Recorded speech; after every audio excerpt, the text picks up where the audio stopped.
All right, thank you, Ken, and thank you, David, and thank you, Ethan, for putting this together. It's really exciting. Looking forward to the event.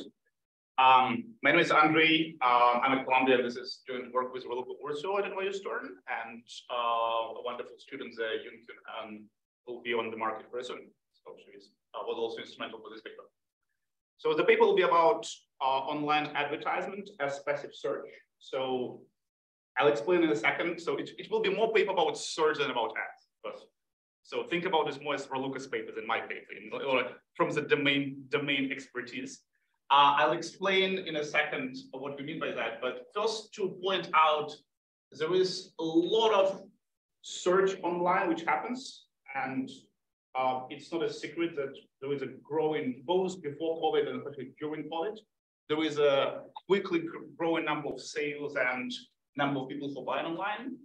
This generates a lot of data, and particularly what is searched and purchased. This data, in the absence of information what people buy, can be very helpful to recover people's product. There is a lot of papers which are trying to do it. There is, one example is Tomamana's paper on search data has been very useful to interpret people's preferences. A lot of the work trying to use this data is built on Weizmann search model. What is the value of Weizmann search? It gives a simple model to exploit the exact order in which people are searching for the products, which we often see in click-through data and other types of data. And so these different facts have led to a large growth of papers in the last 10 years. Well, yeah, this wouldn't be kind of a full list, but just to show you how many there are. Again, like Raluca contributed to a lot of papers here. So our motivation for this paper comes from this kind of standard usage of this model of search.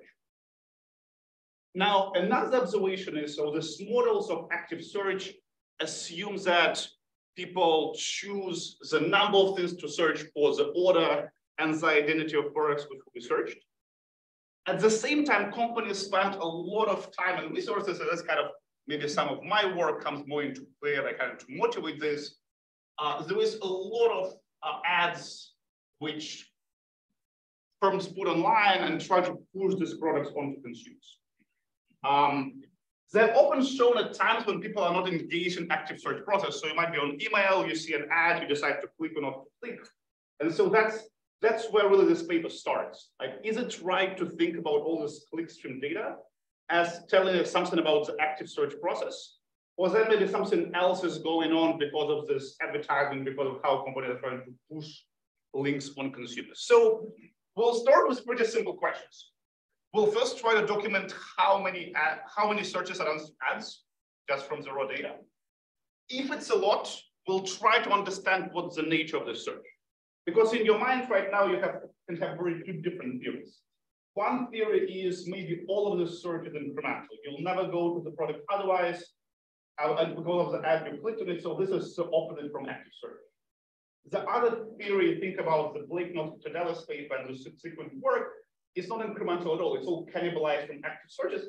And then maybe we shouldn't worry about this at all. Maybe what we do with clickstream data, what search literature does, maybe that's completely fine. Maybe that's how we should approach it.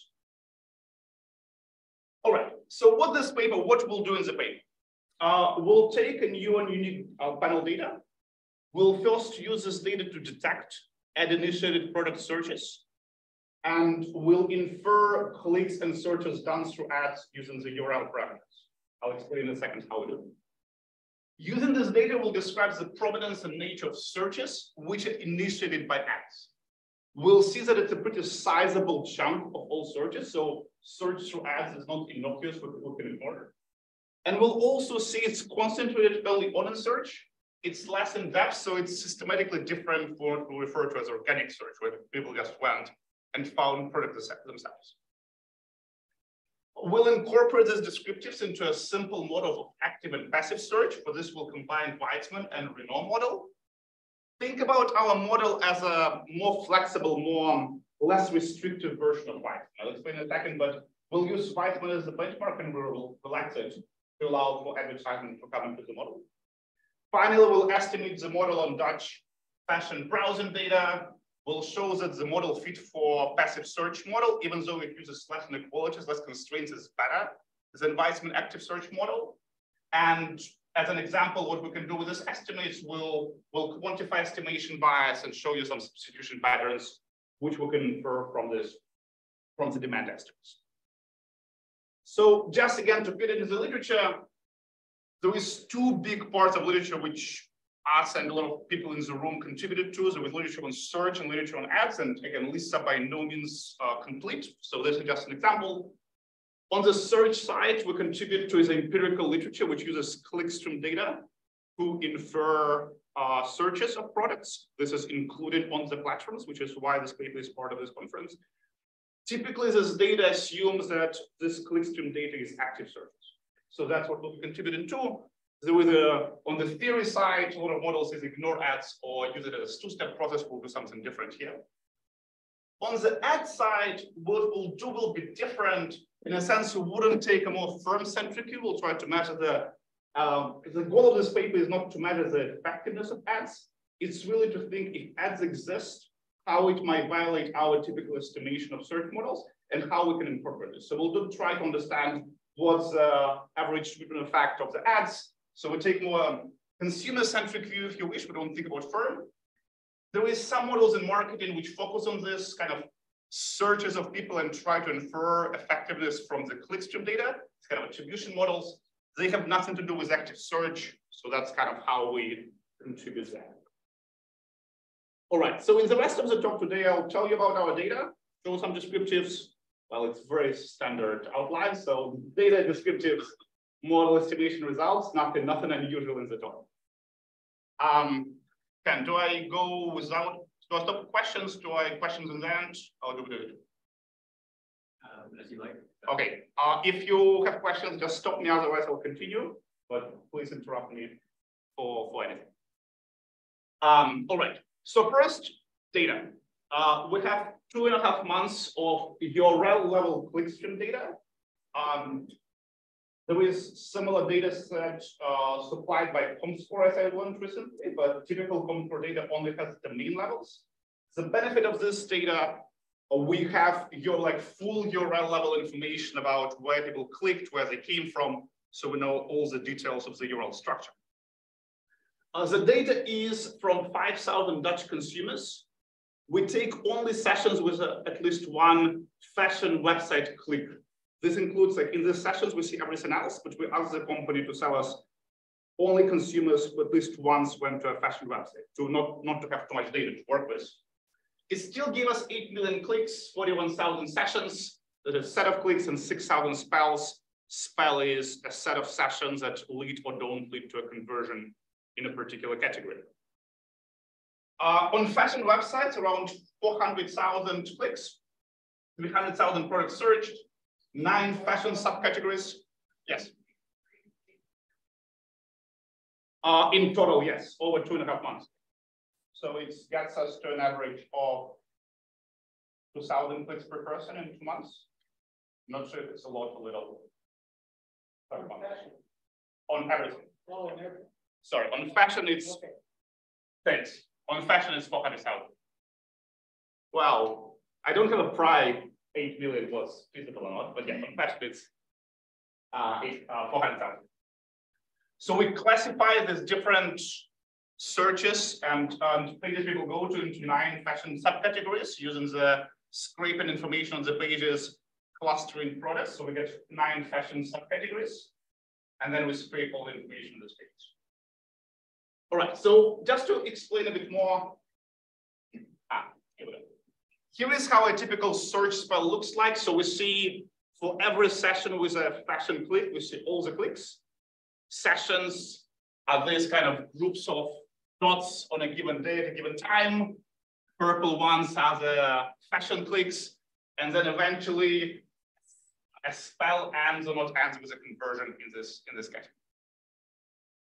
Quickly on summary statistics of the data, an average spell has around 78 clicks in total in the fashion category, around 6 websites visited, so search across 6 websites. Around 40 minutes is the total duration of this fashion clicks and around 23 products searched. Ron? A click is not a website visit. If I go to one website and click 100 times in that website, it's 100 clicks. Correct, yeah. So clicks, and it will be important for us in a second. We'll define search on the visits of domains, but for now, this is clicks, any click, and even on the website. Thanks. And as you can see, medians are lower, so there is a longer right tail with some people just searching along. All right, so this is quickly about the data. So how do we use this data to infer ad clicks? For this, we use the exact structure of URL. So a typical URL has a protocol, typically HTTPS. So this is secure HTTP. The domain, the website part, the subdomain or a pass. And then a very useful feature for us is this parameter space. So that's where a lot of other information about where people came from, what they do, like who these people are, like that's why it's encoded. Fragment is some like extra like piece of code which gives you to exactly like which page people need to jump to. So to identify ad initiated clicks, we'll be able to rely on typically how Google, how Facebook, how these platforms track people's clicks up to the ads. The most common parameters used are UTM parameters. So here is an example where it tells you UTM source comes from a website, medium is email, there is campaign ID. So any searches which have these UTM parameters will know they happened after I click on the ad. In the same way, if it was on Google ad, you will see this GCLID. This is the Google identifier. So this type of searches where we see this parameter will encode as these are searches done from a click on the ad. In contrast, sometimes there is parameters. Sometimes you visit a page without any parameters. So this will be organic search. Sometimes you'll visit a page with some other parameters which has nothing to do with that. That's also an organic search. In this way, notice that by doing it this way, if anything, will undercount the number of searches which are caused by the ads, because everything we code here, we know it is click from the ad. Many people saw this and went organically. Maybe for some reason there was no tag. So keep in mind that maybe we're missing even more clicks to the ads in this process. Abner? So if I go through the ad and now I start browsing the website, the parameters stay or do they go? No. So the first click will have this component. The second click on the website, and we'll see in a second in the data. And yeah, the session contains only one search. Session, a spell contains a search only in one category. So each spell will be a search for a product in one category. A session might have two, you might have one session, but will both for shoes and for shirts. Then it's like two searches happening at the same time. So one can be initiated by ad and one. Yeah. All right, thanks. Okay, so this is how we'll clean and structure the data. Let me show you some descriptives we get from this data. First of all, right, like this is Netherlands 2.5 months fashion category. So to what extent it extrapolates to other categories, I'll leave it to you to think about, or we can discuss. But even for one category, even this category, I think it's important, like we were surprised by seeing this result. So like, first of all, there is a lot of searches through ads. So in terms of clicks, ad initiated searches is around 15%. Now, Ron, to your question, this is including, since this is, you come to the website and sometimes you go in the website, this wouldn't be as ad initiated. So if we look only at first clicks to the website, so clicks which you arrive to the website, more than half of the searches are initiated by the ad.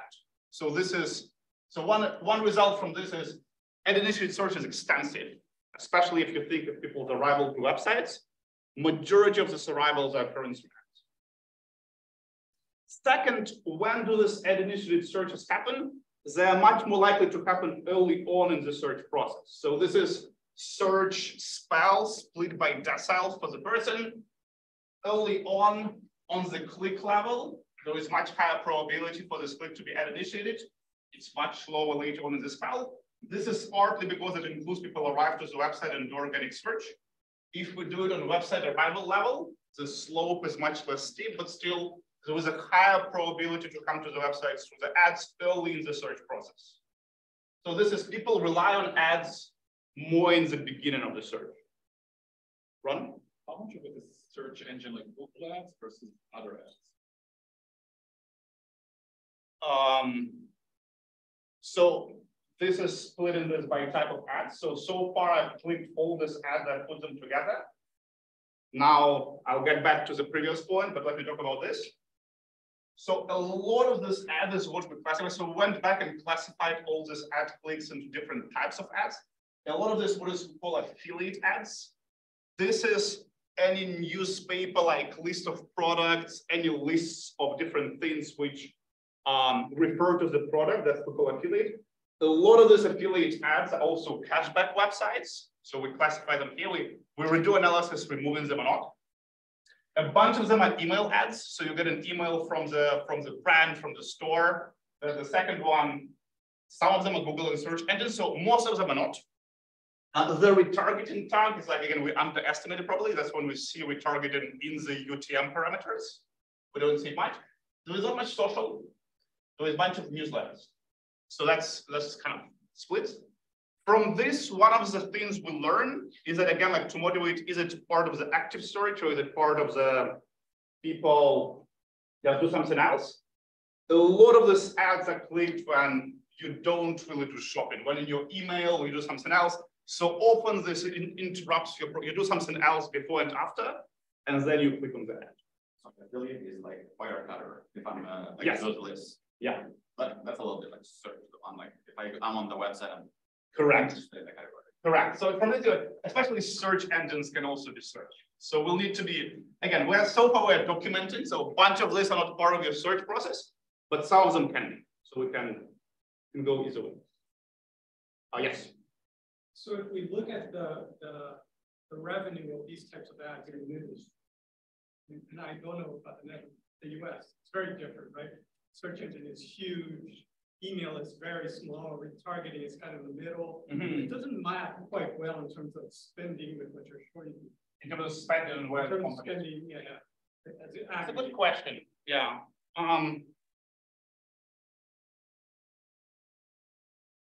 Are we so on affiliate ads on like Wirecard and this stuff? There is not much spending in the US as well. It's way lower than search engine and then social. Mm-hmm. That's a good question. I don't know if it's category specific. I need to double check. So that's a good idea. There are more hands. So how often you see an ad for a website, their website after you visited organically, let's say, very rarely. I've seen ads for Adidas. Yeah. You have a sense of, so it definitely works for companies also share emails after visits. Yeah. Yeah, so that's a good question. So like the best we can do is we can look within our data period, it's 2.5 months. So we'll remove in this all the descriptors remove the last week and the first week. We try to remove the initial context to know a bit more about initial conditions and to know. And 90% of this ad initiated clicks, we don't see this person come to this website before. Maybe they came there was outside of our data period. But in our data period, we don't see that like, oh, you came to buy the shoes and then you see this ad all the time and you click there. But do you see them in competitors' website before? A good question. Most of the time, this click on ads are early on in the search. But some of them are later. So so sometimes we do, but yeah. So yeah, that's good. So I guess your question is, do we see that people start to get, we only see clicks on the ad, we don't see exposures. But do these clicks start at the moment they started the search? This tells us that not really, it also starts even before. So we don't see this kind of spike in the ad, but there was more questions. You get kind of the same questions. You don't know whether is exposed. Maybe there's a search. Yeah, so we spend a lot in the model, we make a bunch of assumptions about how much we saw the ad. Sometimes we see this ad as part of the campaign. We see campaigns going to multiple people in weeks, so we can infer something, but yeah, otherwise we don't. All right. One more thing about descriptives, and I'll get us to the model part. comparing what happens after this, you get to the website through the ad or organically. Remember, there was a lot of this ad initiated clicks. A lot of them happen early on. They happen in different activities. The depth of search on the website after you click on the ad is much lower than the depth of search after organic. If you arrive on the website organically, you make an average of 8 clicks. Through the ad, it's only 4 clicks. You spend twice less time, you search less product categories and less products. The average price of the product to click on is on average higher. So this is standardized. So we scrape all prices for products. We try to extract product fixed effects. And so this is for the similar products across different retailers. Is the price relatively high or low? We see it's a bit higher if you click through the ads, and you make much less transactions from after clicking on the ad. So this is the last descriptive I wanted to highlight. Even though this ad initiated searches happen early on in the process, they in general, well, it's again always descriptive, but it doesn't look like a very high value click. It doesn't look like people come to the ad and they often find what they want and they get the best products and they search a lot. So from these different stylized facts, just to summarize them, we saw that ads are very common early in the search process, are typically shorter and lower value, and occur when customers engage in this shopping unrelated activities. One of our takeaways when we saw it is, if we think about the standard Weissman model, these patterns are really contradicting the model. So Weissman will predict that you start searching from the best option you have, so the highest reservation value. So your early step in the search will be the highest expected value. People click on ads early on, but it doesn't look the high quality. It doesn't look the on expectations the best value. And they often do it in times when they're not part of the search. So this motivates us to take a next step and okay, how can we relax the Weissman model to accommodate behavior like this, to accommodate the searches ads if they're not part of the active search? Okay. So for this, we'll construct the model, and again, we'll take Weissman as our benchmark. How can we treat, so in our model, we'll treat all organic searches as Weissman as active search. How can we treat ads? We can still treat them as active searches, just like in Weissman, so we use it as a benchmark. We can have a model in this benchmark where any clicks through the ads have lower search costs. So we still think it's active search, but you pay a lower search cost to click through the ads. Or our alternative model will think about clicking on ads as a passive acquisition of information. So we'll think that consumers don't choose when they see the ad, and when they click, they're just exposed, and then they decide to click or not to click. And that's more consistent with our distributions. So in the paper, we estimate 4 main models and a bunch of extensions. Let me finish and Ron, I'll get to you. So we'll estimate on this data, we'll estimate a Weissman model. We'll estimate Weissman with advertising costs. We'll assume search cost is active and ads have a different search cost parameter. We'll then have 2 versions of active and passive search model. In the first one, people wouldn't choose when they see the ad, but then they'll still compare with the stuff they saw before and after decide to click or not to click. And we'll have a stronger model where people will only compare with stuff they searched before. So think about this as, I see an email, I see an ad in the email, I remember what I searched before, I'm not in part of this active search, I don't think all my next order of searches, and I'll decide to click or not to click. So I wouldn't have too much time to go in extensions, but all of these models, as a note, will assume that ads works through the awareness channel. So in all this, we assume that before you saw the ad, you didn't know about the product, it wasn't part of your ordering of searches. We do a bunch of extensions trying to relax it, and do other things. So we allow firms for targeting, try to allow for persuasive effective ads, try to allow for a mix, sometimes that initial search are active and passive. We also tried a model where we vary the uncertainty. So many people don't know as much about ads about other products. So I had to talk offline, or it's in the paper, and had to talk in the discussion afterwards. Notice. All right, so for our main 4 models, so what are they, and how will we construct them? So first, a quick reminder about the Weizmann search model. We'll think about consumers who are aware of J products. They're uncertain about the utility of each of these products, but they can search. So search is costly. Consumer pays CJ, but reveals the information about product UJ. We'll use notations that you searched as options, and as bar is the stuff you haven't searched, but you still can search. And we'll use notations that Y is the best thing you've searched so far. In this case, Weizmann's paper shows that, well, first of all, the value function we can write as the following. So your value function of the set of options you haven't searched for so far and the best you've seen is the max of stopping and getting Y, or continuing and getting the max of paying the cost for the product and getting the continuation value W of this set and Y. What is this continuation value? If your new product you took a draw is not so good, you still get Y, and that's the probability the product is not so good. If you got something better than Y, you integrate over the space, and then now you have this new utility in the value function. So this is standard single agent dynamic problem of the search. The beauty about Weizmann is that we know the single agent dynamic models that typically we need to estimate Bellman equation, have some contraction, try to solve them. The beauty of Weizmann, we don't need to do it. In this particular case, when there is some independence assumptions, when why people use Weizmann model, is this is solved by simple, consumers will choose optimally using these three rules. One is selection rule. I'll search in the order of highest reservation utility of products, which is pinned down by the expected value above some threshold being matched to search. The stopping rule is simple. You'll just terminate when the best utility you have so far is higher than the next reservation value on the list, and you'll choose the product with the highest utility. So that's why this model is so popular to make sense of the sequential search data. Now, what do we do in the passive search? How do we extend this? So first, we assume that ads inform consumers of this product's existence.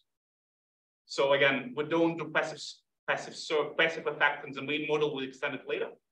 So the rationale for this is that consumers don't have control over when they see the ad, so they don't choose the order. But once they see the ad, they decide to click or not to click given the same search process. One of the caveats is we don't change the search process for anticipation of the ads for consumers. So there is nothing about time, how long I browse, and that's one of the limitations here. So it's quite hard to relax by staying in the Weizmann framework because Weizmann again relies on independence. And if there is some value of weighting, there is some value that really breaks down this nice Weizmann search rules I've shown you so far. So one of the limitations of the paper is, we can discuss afterwards how much it matters, how we can realize it, is people wouldn't anticipate they see the ads as they search. So you just search optimally and then ads arrive exogenously. You don't wait for longer or less to wait for more ads. Now, in this model, consumers get the same value function as before, just with the new, when they see the ads, they get this ad added to the consideration set. Otherwise, they have the same selection stopping rules as before. So for the sake of time, a quick summary. If it's an organic search in this passive, active passive weak version of the model, it's exactly the same rules for organic search. For ads, it's the same selection and stopping rule, but only if you expose to the ad at the time. Okay, so that's our weak version of the model. We also have a stronger version of the model, which is set up in the same way. Ads inform consumers about the options. Consumers may be at the same time engaged in something else, so they don't really pay attention to the search process. And we'll capture it by saying that consumer can pass ads only to the best options they searched so far. They don't have all these future reservation values. They don't think about them at the time. When this happens, you get this value function. Consumer just chooses, I stay with the current product I have in hand, I compare to the past, or I search for the ads that enters my value function. Okay, so at this stage, if you work with search models as much as Raluca, you're probably very familiar and you know exactly what's happening. For me, it was very helpful to go through an example. So let me suggest the same. So let me give this to you. Maybe it will help us to be on the same page. So here is an example where a person searches from 5 different options. 2 of these options are ads. Consumers searched for the top 3 options before, and then they stopped and they don't search anymore. So what will Weizmann model do in this case? Weizmann will say, you search for option 1 because reservations value for that was better than everything else. So this is the first inequalities with identify people's preferences. Then you search option 2, it was an ad, we don't care about that. It means that reservation value was better than what you learned about option 1 and still better than everything else. Then you search option 3, it was better than this first 2 draws, the reservation value, better than everything else. The last 2 products, the reservation value was too low, you stopped searching. So this is the standard. And when we estimate Weizmann, we'll just use this inequality as part of the likelihood function. Yeah. You know, sometimes those affiliates, they give you like a discount code, right? I mean, we could think about value search or price search or both. I just I want to clarify what we're looking at it. I mean, if you had purchase prices, if there was variation across people, maybe it'd be possible to go farther. Not like you're not doing enough, but because this is like another dimension. No, that's great. So yeah, I need to check it in the data with CISOs. We do. When we do the extension to the persuasive effect of ad, that's why we plug in ads directly to the utility. So if you want to account for that, we'll just extend that. I need to check it in the data with CISO discounts, but yeah, thanks. This is not part of the story. This is a story entirely about awareness. All right. See the ad, you don't click it, you don't know. Exactly. That's we only see clicks. So that's why we cannot really say much about what is the effectiveness of ads, but we can see how if all of a sudden it happens through ads, what's the right ratios to learn people's preferences. Sometimes we can infer people was some campaign, we can assume, but we don't see it. All right, so this is our active Weizmann search. What do our passive models do? It's very much similar inequalities, but we relax these constraints. So for the AP weak model, we relax the constraints. So before you click on the ad, you might have not known about this. So we don't want to force in this inequalities that before you see the sort of second product, you compare the first product to this ad and to this ad. So we just cross out these inequalities from Weizmann and from our estimation. So when we'll estimate these passive search models, we'll in some way use less information than what Weizmann will use. This predicts that Weizmann compared to this model will underestimate the value of f because Weizmann forces their reservation values to be lower than the thresholds. Our stronger version of the model still has the same assumption. You don't know about f before you see them, but we remove even further equations. When you see the ad and you decide to search for it, we assume you don't compare it to future values. You don't compare it to products 3 and 5 because this is it's not part of the search. You don't even think about search at the time. It has the same prediction in terms of Weizmann or underestimated value of ads because of the first inequalities, but this inequalities will force Weizmann to overestimate the value of ads, especially if you search ads early on.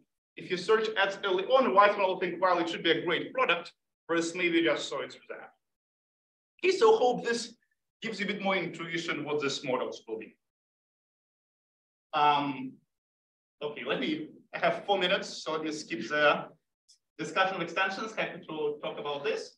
Let me get to example and see like, okay, how do these models fit and what we get out of this. So we'll take these different models and a bunch of extensions, we'll apply it to this data. We'll estimate the model in 4 biggest categories in our data: shirts, tops and blouses, shoes, pants, jeans, and underwear. Searches will be on the website level, just to make it more tractable so we can discuss extension to the product level. So everything will be pretty standard for the Weizmann, but when we estimate the passive search model, we'll just remove these extra inequalities from the lake. So consumer gets, before the search, they know some average product fixed effect, some other characteristics of the product, and some match value. They search for this extra match value between them and the product. These are both normalized to standard normal, which will look at tells me is pretty standard in the literature. Outside option is normalized to have a fixed Q0 plus another standard normal. Search course are parameterized this way. I'll skip for the sake of time a lot of things about estimation and unification. It's pretty standard to Python. So estimation is simulate maximum likelihood. We take these inequalities, we put them in the likelihood. There is several tricks how you estimate this. Unification comes directly like in standard models of Python. There is some parallel evidence that this model works. Let me show you the model fit first. So remember, our passive search models used less information, less inequalities than Python model. If we look at the fit of the model in the data zone, so this is in-sample fit, out-of-sample fit is pretty similar. Again, because if anything, we use less inequalities. The strong version of the model fits better than standard Weizmann, better than the weak model. Weizmann with search cost sometimes comes close. So this is a model where it's Weizmann model with different search costs for ads. It comes close to some categories, it's further for other categories. So in general, we find that our most less restrictive model has the best fit. Suggest consumers do something ads when they search with ads. And this can explain why ads, we saw in the descriptives, ads are searched early on, but they can be low value. Why is that searched early on? Early on, people haven't searched much before. They don't have a good utility in hand. So they go and click on ads. In the end of the search process, when you found something really good, you're less likely to be compelled to click on the ads. I'll skip this. So one thing I wanted to point out, as we discuss, our estimates of the brand fixed effect from our passive search model is typically a bit lower than from Weizmann because they happen early on and Weizmann incorrect will inflate them by saying they should be pretty good products. And the last thing I'll show you, I'm right out of time, so I have like probably 1 more minute. This wasn't the paper in the earlier drafts, and then we feel like it's maybe a bit confusing. So now it's not in the paper, but it's an example of how we can use this. So as I said, from the paper, we cannot say, okay, what is the counterfactual where we don't see the ad, what's the effectiveness of ads? But one thing it gives us, we have preferences of people for different products and their search costs. So we can simulate the substitution patterns of people if we shut down all the ads or some ads where people will switch from categories. So this is, if we shut down all the ads in this category, here's how substitution patterns will work. This is if we shut down ads from 3 biggest advertisers, so then more substitution here. Here is how, if we shut down ads from 3 biggest brands, here is how substitution across websites work. This is, as an example, what a firm can do once you estimated the preference of different products. All right, from this, I think I'm right on time, so I'll conclude. What this paper does, we take new browsing data. We show how to separate uninitiated searches and organic searches. We show that searches through ads are extensive and looks different from organic searches. Have a model which proposes to use them as passive searches, extending Weizmann and relaxing it, showing there is a substantial estimation bias, and implications are that our model allows to get more brand preferences, and we show how we can use it to simulate market trends. Right, that's all I have. Thanks so much.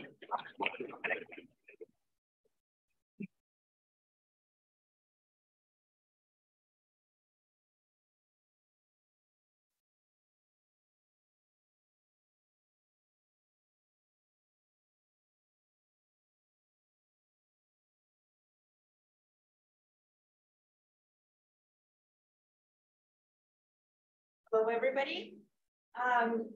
First of all, I wanted to start my discussion by thanking the organizers for inviting me to be a discussant in this very important paper. The other thing that I wanted to say is that the restriction for discussants is a little bit unusual.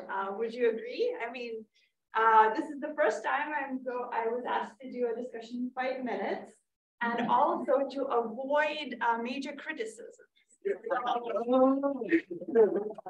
Talk to the authors first.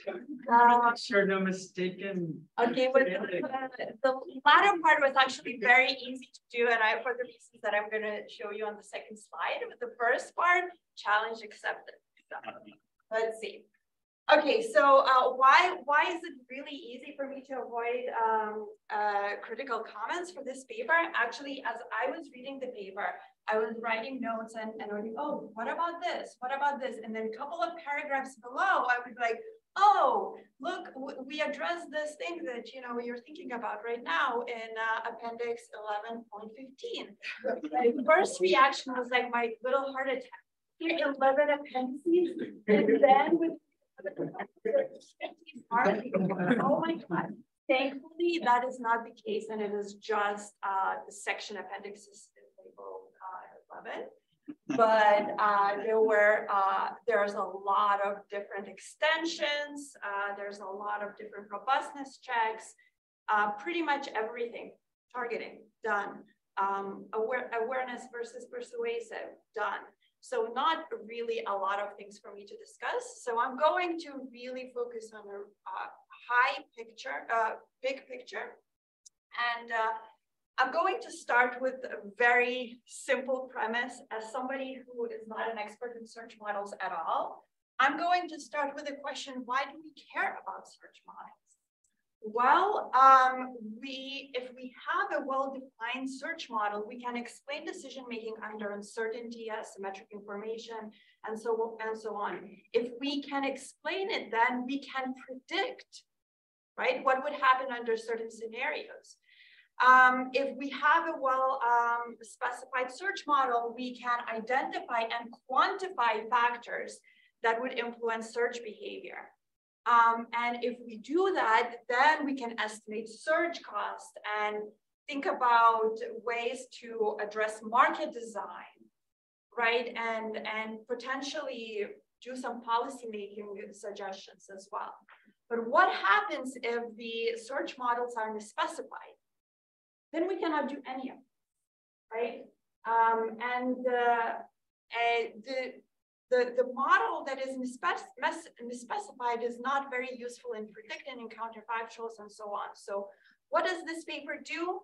Well, this paper says that if we were just to take all of the clickstream data that we have and estimate a search model that is based on the cutting edge sequential search, which is a version of Weizmann in 1979, we would get really biased understanding of various search costs and other primitives that come out of this, right? So doing that would surely result in misspecified search, and we can actually quantify to what extent it's going to be misspecified and how much it would be overestimated and so on. So this paper shows the need to differentiate these ad-initiated searches from organic links, and it builds the search model that makes this distinction. And importantly, this search model predicts the behavior much better than if all searches were treated as they were active. So why ad-initiated searches are very different? Well, first of all, are they important? In the data, are there a lot of them? Well, if you look at the landing probability, 50% of the people who are landing on a new website are coming from ads. About 15% of all clicks are ad-induced. But most importantly, people who are coming, who are doing searches through ad initiation, they are very much systematically different in the search patterns. Right? And if we were to throw all of this behavior, all of this clickstream behavior into one model, we would not be accurately capturing the search behavior. So these ad-initiated clicks often lead to lower quality website searches. They are less in depth and happen earlier. And the consumers typically click on ads while engaged in shopping unrelated activities, and they result in lower purchases. So the way the paper proposes to address this is that if you look at the patterns of how people are searching when they come to the website via the ads, they are not searching in a lot of the assumptions of the Weizmann paper are violated. right? So it looks more like the passive search paper that has a passive search model that theoretically has been proposed by Renault. So what this paper does is to essentially classify that all of the searches that are coming that are organically, they are active search, and all of the ad initiated clicks are represent passive search. This is like the main model. As I said, there are many different extensions, including what I just noticed today, this morning. It's like they did that. They call it Lambda. But I'm going to come from a little bit of a different perspective. So one of the things that I found when I was reading the paper is that, yes, it is very convincing, but then these extensions kind of come in a little bit ad hoc way. The paper is in advanced stages. We all know that you're just responding to the reviewers and just putting things in the paper. I wonder if it is possible to kind of approach it from the perspective where, like, a special case, the main model is one version of this where P is 1, where P is 0 and 1 minus P is 100%. But one way of thinking is, and we saw this already when we were looking at the types of the ads, that some ad searches actually could be quite active, right? And I was thinking of what is kind of the high-level way of how to think about it. So one dimension that I thought about is like how to think about this probability P. In one sense, I think it is helpful to think about P as what is the probability that the consumer would have landed on the same exact website without encountering the ad, right? A lot of, as we know from the eBay search paper and Andrey's papers as well, a lot of the searches that are coming through the ads would have come there without the ads themselves, right? And that probability P is going to be much higher for those types of ads. The probability that this ad-initiated click can be classified as an active search. There could be higher probability for highly targeted ads, right? As you increase the granularity of targeting, the P increases.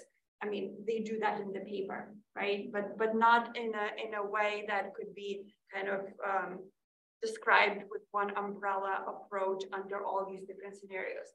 A higher probability based on some historical search patterns. So they also look at different websites engaging in the targeting technology, something that Andrey didn't discuss. Like some advertisers are more sophisticated and so on. One dimension that I didn't see, but I might have missed, is to look at the different types of advertising actually contributing to this different level of P, like higher level of P, like search advertising is likely to be much higher and resembling active search. So a lot of the robustness tests, extensions, they kind of fall into this one general umbrella where you could think about this moving P1 one way or the other. Really enjoyed reading the paper and the appendix. And this is important work. Thank you so much.